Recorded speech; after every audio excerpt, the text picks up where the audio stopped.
Greetings, everyone, seekers, fellow golfers. We're out here at Chateau Elan. This is my good friend, Rick Pruitt. We've been friends for a long time, right, Rick? Pretty good. Well. Now, Rick is very knowledgeable. He's a marketing guru, very knowledgeable in golf and a lot of aspects. I learned a lot from Rick, and he just took 2 trips to Europe. It was postponed. He went to Italy, and then he's just back from France, and now he's got another trip lined up. So when I was young like that, I traveled too. Rick's just a kid, middle 70s, I guess you might call him that. I'm 87. But we learn things as we get older, and I'm here. I haven't seen Rick since he got back, so I'm going to share what I've learned in my latest slants and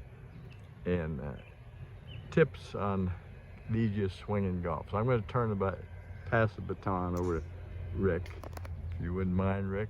And sure. And, glad to, Bob.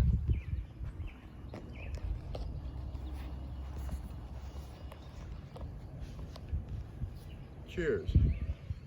So here we are, the baton.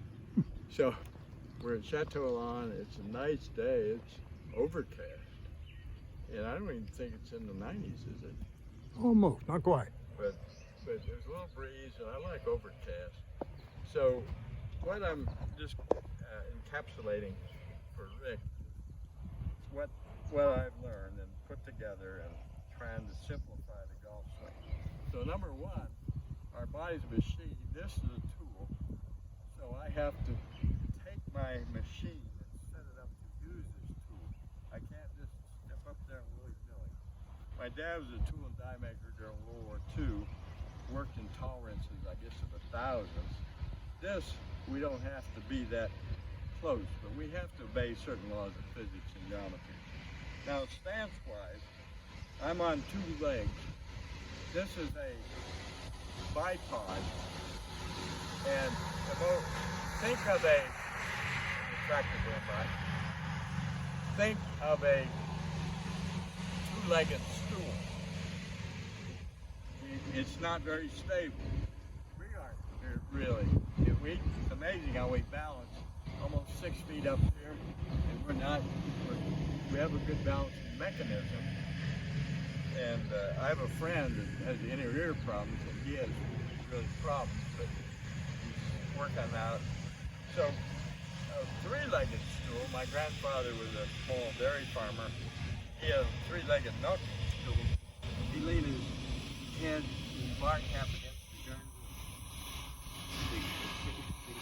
Two barn cats and squirted over there. I was always fascinated by that. So with a cane, this would give us 3 legs. A tripod is great for stability. And we're up here, so how do I get stability? Well, number 1, and I learned this from Eric Copeland, who biomechanics, and his father had Parkinson's, a good friend. He was in a wheelchair, a good friend who played golf. He determined that to correct the motion, we're all built different. The best stability, we're going to flare out our feet. I call this the bunion toe, but we want it to match the outside of our hip.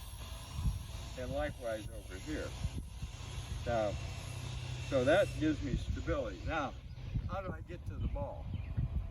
Well, if I take this like a sledgehammer, I could be very, but we gotta go that way. So I put this over my shoulder like a continental soldier. Now I have a very, very gentle grip. I like to call it a hold. So what I'm doing, this is my trigger finger. So that's like an L bracket. I put that underneath. So really, that's the only containment I have. It's a hold, not a grip. So I'm moving this. You can see that the club is reacting to my core moving it. I'm not moving my. So this is what we want. Now I come in here, I lower my my arms, this is a triangle, my arms are resting on my chest. Rick and I are the burly type, so we go down here, it doesn't reach the ground. So how do we reach the ground? So we bow from the hip flexors, not from the waist. Now I still don't reach the ground. So my knees are elevators, and we have uphill, downhill, side hill, and Georgia, very hilly, a lot of places. Everywhere you play, they don't always have level. I lower, like Kroger. How low can you go? So now I'm in good position. Now, first move, and I learned this from Athletic Golf Movement. Big Mike and Sean, if you've seen some of his YouTube, it's great stuff. So he is studying 3,000 pro players. They move back here with no movement here, but there's a very small perception of weight transfer go to here. And Mo Norman, and I was certified in normal natural golf 20-some years ago, he always started 8 inches back. Well, that's pretty good. It's got just a little bit of weight on here. So you take it back there. Now it puts that chain in motion. It's called Connecticut linking. So as I'm going, it just goes up on its own.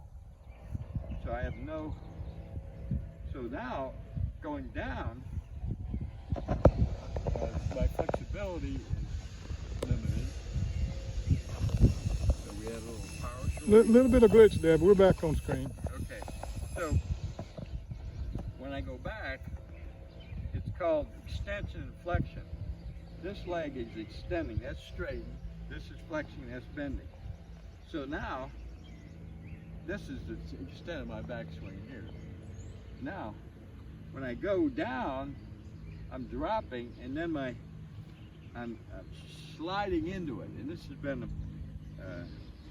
new knowledge for me.